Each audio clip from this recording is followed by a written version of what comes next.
अस्सलाम वालेकुम and welcome to our channel painless TV. मैं हूं शरीफा यास्मीन यानी कि SY और मेरे साथ रिचा यहाँ पर मौजूद हैं और मैं हूं स्टेप इन पार्लर में।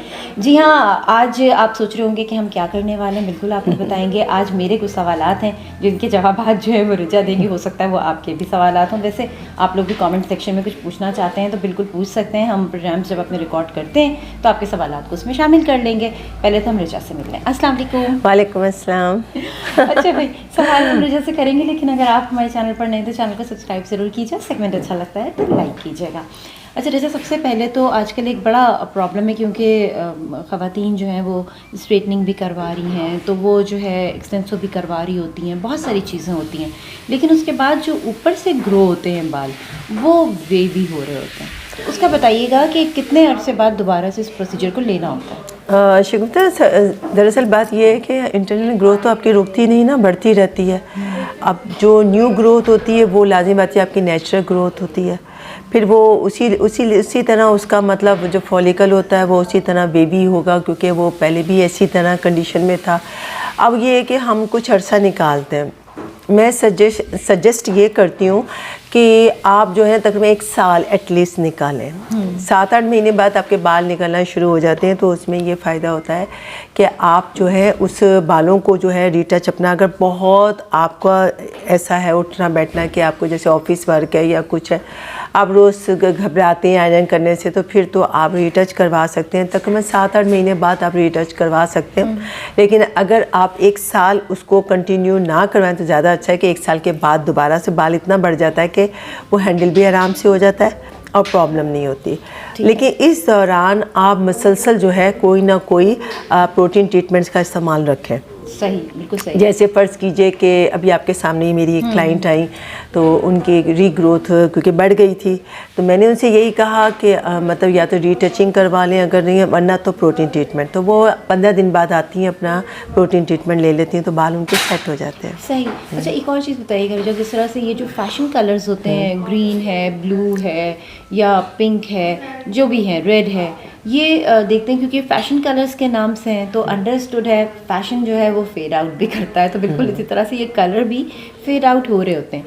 फिर वो एक गोल्डन सी लेयर जो होती है कट डाउन की वो नज़र आती है। तो बताइएगा क्या करना चाहिए उस केस में, उसको कितने अरसे बाद दोबारा से उस पर कलर लें? वही ना ग्लॉसी ट्रीटमेंट्स होते हैं। अच्छा, इसके ग्लॉसी ट्रीटमेंट्स इस तरह होते हैं कि वो कलर के साथ ही किए जाते हैं। अच्छा, यानी कि आप अगर आपको 15-20 दिन बाद या 1 महीने बाद ऐसा लगता है कि आपका कलर बहुत फेड हो गया तो आप दोबारा आएँ। उसके इतने चार्जेस भी ज़रा कम होते हैं और वो आपको एक ग्लॉसी ट्रीटमेंट उसी कलर का दे दिया जाता है, वो फिर रिफ़्रेश हो जाते हैं। अच्छा। आप जिस कलर का भी आप चाहें तो आपका एक ट्रीटमेंट उसी का जो है हम लोग दे देते हैं, उसी कलर में, और उससे बाल दोबारा से रिफ़्रेश हो जाता है और बिल्कुल ऐसा लगता है जैसे अभी आपने फ्रेश बाल करवाए। सही, बिल्कुल अच्छा, सही। दूसरा क्योंकि बालों के हवाले से मैं क्वेश्चन इसलिए ज़्यादा कर रही हूँ बिकॉज ज़्यादातर जो हमारे देखने वाले हैं उन सब के साथ बालों का इशू, लड़कियों के साथ बालों का इशू बहुत है। लड़कियाँ हों, ख़वातीन हों, बच्चे हों, बालों का इशू बहुत है। ये बताइएगा कि जिस तरह से हम देखते हैं कि कुछ ट्रीटमेंट वगैरह लोग ले रहे होते हैं, लेकिन क्या होता है कि समटाइम्स हमारे बालों की ग्रोथ पहले सीधे होते हैं, बाद में हम देखते हैं वो वेवी होना शुरू हो गया। उसके लिए आप लोग क्या ट्रीटमेंट जो है वो सजेस्ट करते हैं? दरअसल बात ये होती है, बाल पहले घने बहुत होते हैं लोगों के, और जितना मोटा बाल होगा उतना स्ट्रेट होता है। फिर आहिस्ता आहिस्ता वक्त के साथ बहुत ज़्यादा डाई करने से या कोई केमिकल यूज़ करने से बाल थिनिंग की तरफ चला जाता है, या फिर इंटरनल केमिस्ट्री आपकी डिस्टर्ब होती है। जब आपकी इंटरनल केमिस्ट्री डिस्टर्ब होती है तो आपका बाल बारीक होना शुरू हो जाता है। यानी आपकी कोई भी जैसे आयरन डेफिशिएंसी, बालों का ताल्लुक जो होता है ना, हमेशा याद रख लीजिए कि जब भी कभी आपको कोई मसला आए, आपने अपना बालों का जो सबसे पहले CBC का एक टेस्ट और विटामिन D का और कैल्शियम सीरम वगैरह का टेस्ट ज़रूर करवाएं। जब आप ये करवा लेते हैं और आप श्योर देखें कि उसमें कहीं ना कहीं आपकी कमी होगी। मैंने जितने लोगों को भी कभी कहा है उनका कोई ना कोई या तो विटामिन D कम होता है या उनका ब्लड में प्रॉब्लम होती है, मतलब कोई ना कोई कमी ज़रूर आती है, तो बाल तभी आपका ख़राब होना शुरू होता है। बहुत समटाइम जिंक बहुत कम हो जाता है लोगों का। बालों की नशो नुमा के लिए कुछ चीज़ें मल्टीविटामिन्स बहुत ज़रूरी होते हैं जो हमारे बालों को बढ़ाते हैं, घना करते हैं। आपने देखा होगा अक्सर बाल इसी तरह गिरने भी शुरू हो जाते बहुत हैं, तेज़ी से गिरते हैं। तो फिर जब आप ट्रीटमेंट्स लेते हैं तो फिर वो ट्रीटमेंट से आपको बहुत फ़र्क पड़ेगा। बिल्कुल सही। अच्छा, एक होता है कंडीशनर, एक होता है ट्रीटमेंट जार के नाम से जो आता है, जो हम अपने बालों पे यूज़ करते हैं, ख़ास तौर पर जब हम एक्सटेंसो कराते हैं या हम रिलैक्सिंग कराते हैं, तो आप लोग सजेस्ट करते हैं कि आप ये इस्तेमाल करें। कुछ लोग ये करते हैं, कंडीशनर भी करते हैं, फिर कहते हैं थोड़ा सा रफ हो रहा है, ऐसा करते हैं ट्रीटमेंट भी इसके ऊपर यूज़ कर लेते हैं। इसके हवाले से बताइएगा, क्या ये नुकसानदेह है? नहीं, नुकसानदेह तो नहीं होता। जैसे कंडीशनर करते हैं ना, तो उसके बाद वो हफ्ते में फिर 2-3 दिन प्रोटीन ट्रीटमेंट ले लेते हैं। ओके। और नॉर्मली वो जो है वो उसी का जो है, जैसे फ़र्ज़ कीजिए आपने एक्सटेंसिव करवाया तो आपने उसी का शैम्पू, उसी का कंडीशनर कर लिया, सीरम लगा लिया, वो बैलेंस कर देता है। फिर अगर आप समझते हैं क्योंकि रफनेस मास्क के बगैर जो है ना ये कंट्रोल में नहीं आते, तो इसलिए हफ्ते में 2 दफ़ा रख लीजिए, आप मास्क को रख लीजिए, तो उसमें कोई प्रॉब्लम नहीं है। लेकिन ये कि कंडीशनर का वही एथिक्स है कि बालों को स्कैल्प पे नहीं आपने लगाना, अपना आप नीचे शेफ्ट के पूरे हिस्से में बालों में लगा के आप फ़ौरन वॉश आउट कर दीजिए। मास्क अगर आपका लग भी जाता है तो उसका मसला नहीं होता। इसी तरह सीरम्स होते हैं, इसके सीरम्स का इस्तेमाल आप कीजिए। सीरम से बहुत फ़र्क पड़ता है, क्योंकि सीरम्स अगर आप लगाते हैं तो बालों का जो टेक्सचर है एक तो स्मूथली रहता है और मैनेजेबल होता है कि आप जिधर चाहे उसको मोड़ सकते हैं बालों को। सही। तो ये चीज़ों का बहुत ज़रूरी होता है। सही। अच्छा, अब एक चीज़ मैं और पूछना चाहूँगी, जब मेकअप किया जाता है और ख़वातीन घर पे मेकअप कर रही होती हैं, एक्सपर्ट के हाथ की बात दूसरी होती है, लेकिन जो नॉर्मली हम लोग घर पे मेकअप कर रहे होते हैं, बिकॉज हमारी एक्सपर्टीज़ नहीं होती है, देख देख के जो हमने सीखा होता है वो हम कर रहे होते हैं।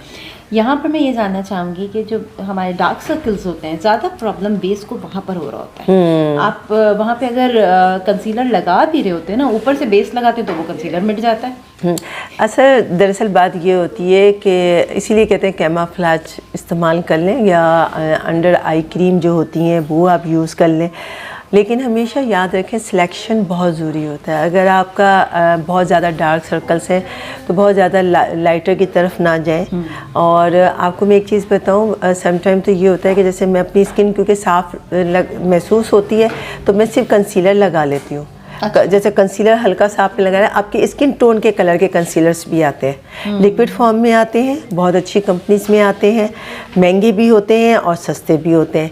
इसी तरह आप नॉर्मल एक रेंज अगर ले लेते हैं तो उसमें भी है, जैसे 05 है, 07 है, इस तरह के नंबर्स में जो है कंसीलर्स आपको अवेलेबल होते हैं। स्टिक की सूरत में भी होते हैं, लिक्विड की सूरत में भी होते हैं। अगर आपके पास कुछ नहीं है तो फिर आप कैमोफ्लेज यूज़ कर लीजिए, वो लगा के उसके ऊपर कोई भी हल्का सा आप लिक्विड है या आपकी पेंट स्टिक है आप वो यूज़ कर लें। सही, बिल्कुल सही। अच्छा, यहाँ पर मेरे जहन में, क्योंकि जब बोल रही होती है कोई ना कोई क्वेश्चन मेरे दिमाग में ना वो गर्दिश कर रहा होता है, तो एक सवाल मेरे दिमाग में ये आया, जिस तरह से येलो कलर भी आता है जो कि कंसीलर के तौर पे यूज़ करते हैं। अब जिस तरह मेरी आइज़ हैं वो बहुत ज़्यादा बल्जिंग आइज़ नहीं है, वो सॉकेट के अंदर है, तो मुझे ये पता है कि अगर मैं येलो कलर यूज़ करती हूँ तो समटाइम्स मुझे ये फील होता है कि शायद मेरी आंखें सॉकेट के अंदर और चली गई हैं। असल येलो कलर जो होता है ना, आपको एक मर्जिंग बेस होता है, और ये जैसे बहुत सारे स्किन के कलरेशंस होते हैं, चाइनीज़ कलर्स होते हैं, इस तरह उसमें ये कलर होते हैं। लेकिन देखिए ना, हर कंसीलर का कोई मकसद है। ग्रीन कलर का भी है, आप येलो कलर का भी है, रेड कलर का भी है, चॉकलेट ब्राउन कलर का भी है। जितना डार्क सर्कल्स होगा उतना ही आप उसी के कलर के नज़दीक जाए। अगर आप बेज में कंसीलिंग करेंगे और तो उसमें या रेड में ऑरेंज में करते हैं तो ये उसको कवर कर लेता है। अच्छा, अगर उसके बाद चाहे, मुझे याद है कि एक ज़माने में बहुत ज़्यादा येलो बेस चल रहा था तो उसमें मैं ये बहुत इस्तेमाल करती थी, क्योंकि मैं इसके ऊपर फिर येलो कंसीलिंग जो है वो येलो वाली लगाती थी तो उससे बिल्कुल ब्लेंडिंग आ जाती थी, कोई प्रॉब्लम नहीं होता था। लिक्विड कंसीलर्स जो आते हैं, जो आपके लिक्विड स्पंज के साथ छोटे से उसमें होते हैं, वो बहुत इजीली होते हैं। वो हल्का सा आपने जैसे फ़र्ज़ कीजिए आपने यूं लगाया और लगाने के बाद ब्रश की मदद से हल्का हल्का इसको स्प्रेड कर दें, वो सेटल हो जाता है। उसमें ज़रूरत है, उसमें लाइंस भी प्रोड्यूस नहीं होती। अच्छा। बिल्कुल नहीं होती। लेकिन ये कि हमेशा जब भी आप मेकओवर करते हैं तो आप कोई ना कोई आई सीरम ज़रूर लगा लें, ताकि उसमें अगर आपकी बारीक लाइंस भी हैं तो वो सेटल हो जाए। सही। ये छोटी छोटी टिप्स होती हैं जिनको आप अगर फॉलो कर लेते हैं तो आपका मेकअप बहुत अच्छा हो सकता है। अदरवाइज़ वो लगेगा कि यहाँ पे ब्लश ऑन रखा है, यहाँ पे आपने कंसीलर रखा है, और बहुत ज़्यादा मैं समझती हूँ कि वाइट नहीं करना चाहिए फेस को। देखिए, जैसे अब फ़र्ज़ कीजिए जैसे हम लोग लाइट्स के आगे बैठे हैं इस वक्त, तो अगर हम ज़्यादा लाइट रखेंगे तो उससे क्या है कि हमारी स्किन का कलर फटने लगता है बहुत ज़्यादा। जितना आप डल में जाएंगे ना तो आपका कलर फेयर पे आ जाएगा। तो कुछ चीज़ें ऐसी होती हैं, और नॉर्मली जैसे आप कहीं और वैसे जगह कहीं जा रहे हैं, जैसे नाइट पार्टी है या कुछ है, तो उसमें आप जितना भी अपना मेकओवर करना चाहें कर सकते हैं। हैवी मेकओवर कहलाता है। लेकिन अगर ये समझते हैं कि दिन के टाइम अगर बहुत ज़्यादा हैवी आप मेकअप करें, क्योंकि अभी पिछले दिनों जितनी भी शादियाँ हुई हैं सब ने लाइट मेकअप जो है तरजीह दी है, तो वो इस वजह से कि फिर आपका बेस भी नहीं फटता और आप ओवर भी नहीं लगते, और सारे शेडोज़ वगैरह सब उसके करीब करीब के होते हैं, सेटल होते हैं। तो उसमें बहुत अच्छा लगता है कि अगर आप थोड़ा सा आप तवज्जो दे दें। बिल्कुल सही। अच्छा, एक वक्त आया था बड़ा 60s 70s का लाइनर था, मुझे तो बड़ा ही पसंद था, वो यूं करके ऊपर जाता था। लेकिन विंग लाइनर, हाँ, जब वो यूं करके ऊपर जाता था ना तो उसके साथ जो एक लुक क्रिएट होता था वो आपके बालों से भी होता था कि आप बैक कॉमिंग करके ज़रा उसको उठा के ऊपर करके बांधें तो बड़ी ज़बरदस्त सी उसकी लुक आती थी। उसकी ना अभी भी बहुत सारे लोग जो हैं जिनकी आंखों पे विंग लाइनर बहुत अच्छा लगता है, लेकिन हर बंदे की आंख जैसे ड्रॉपिंग आईज है तो उस पर विंग लाइनर इतना मज़ा नहीं आता। जितनी आपकी टाइट पोर्शन होगा उतना ही विंग खूबसूरत बनता है। अच्छा, विंग बनाने का भी एक आर्ट है। विंग को आप जो है ना बिल्कुल ये नहीं कर सकते कि पकड़ा इस तरह लगा दिया कर दिया। विंग आपको अपनी बैलेंस नीचे की आंख से बैलेंस करना पड़ता है, फिर ऊपर उसको बैलेंस करते हुए आपको लेके जाना पड़ता है। तो बहुत सारी चीज़ें जो होती हैं कि हम लोग देख तो लेते हैं, कर भी लेते हैं, लेकिन ज़रूरी नहीं है कि हर आंख पे विंग लाइनर अच्छा लगे। बिल्कुल उसी तरीके से जिस तरह से हर आंख में काजल इतना अच्छा नहीं लगता, कुछ लोगों पे बहुत सूट करता है। अगर उनकी आंखों में काजल ना हो तो लगता है कुछ खाली खाली सा। मैं अगर काजल नहीं लगाती, मुझे सब कहते हैं क्या हुआ, बीमार हो, कुछ हो गया? अरे भाई, कभी दिल नहीं भी चाहता ना काजल वगैरह लगाना, लेकिन मुझे सुरमई का बहुत आदत है। मैं सुरमई या आई पेंसिल ये ज़रूर लगा के रखती हूँ। जैसे आपको इतनी नहीं है, नहीं, लेकिन मुझे बहुत आदत है। बहुत कम। पहले मैं जो काजल होता था वो आंखों पे लगा लेती थी, लेकिन फिर वो धीरे धीरे मेरी आदत ही खत्म हो गई। अब मेरा दिल ही नहीं चाहता कि उसको लगाए। मुझे ऐसा लगता है फिर वो फैलता है ना।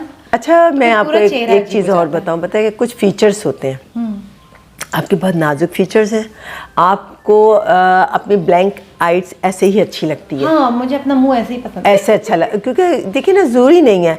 और जैसे मेरी अपनी आई है, मेरा आई बॉल है, मेरे पे काजल चलता है, सूट करता है। और मुझे आंखें लगता है खुल जाती हैं, वरना मुझे आज लगता है मेरी आंखें कुछ और है, बंद है। शायद मुझे शुरू से आदत है। हाँ, तो ये डिपेंड करता है हम सबके चेहरे पे कि हमारा फेस कैसा है, और हम सब अपने चेहरे को बहुत अच्छी तरीके से समझ सकते हैं। क्योंकि मैं तो कहती हूँ अब तो बड़ी आसानी है, तो भाई मोबाइल है, आप तैयार हुए हैं ना घर में, तो ट्राई भी कर रहे हैं तो तस्वीर खींच लीजिए, तस्वीर खींच लें आप।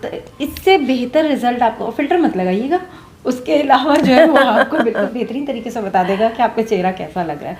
तो हम अपनी करेक्शंस कर सकते हैं। अगर लाइनर जैसे होता है ना, जैसे लाइनर का मैं ये बता दूं, लाइनर बहुत अच्छे फॉर्म्स में आते हैं, यानी जैसे जेल फॉर्म्स में आते हैं।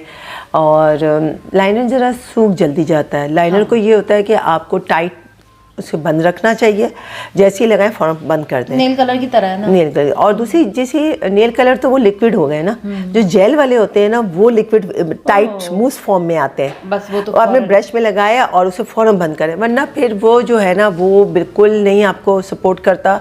बहुत जल्दी एक्सपेंसिव भी होते हैं और वो ख़राब भी जल्दी हो जाते हैं, सूख जाता है। आई मीन ख़राब से मुराद है सूख जाते हैं। लेकिन लिक्विड लाइनर काफ़ी चलता है, आप लिक्विड लाइनर को प्रीफर करें तो ज़्यादा अच्छा है। सही। चलिए जी, आज का जो हमारा शो था वो सवाल जवाब पे था। बहुत सारे सवालात थे मेरे जहन में जो कि आज मैंने रजा से पूछ लिया। रजा ने बड़ा ही डिटेल के साथ बहुत सेटिस्फैक्ट्री आंसर्स जो है वो किए। रजा, थैंक यू सो मच, आपका बहुत शुक्रिया। शुक्रिया आपका भी बहुत बहुत, थैंक यू सो मच। और इसके साथ ही हमारे व्लॉग का टाइम यहाँ पर ख़त्म हो रहा है, तो हम दोबारा मिलेंगे, यानी कि शगुफ्ता यास्मीन SY को और रजा को दीजिए इजाज़त, पे मिलेंगे। खुदा हाफ़िज़।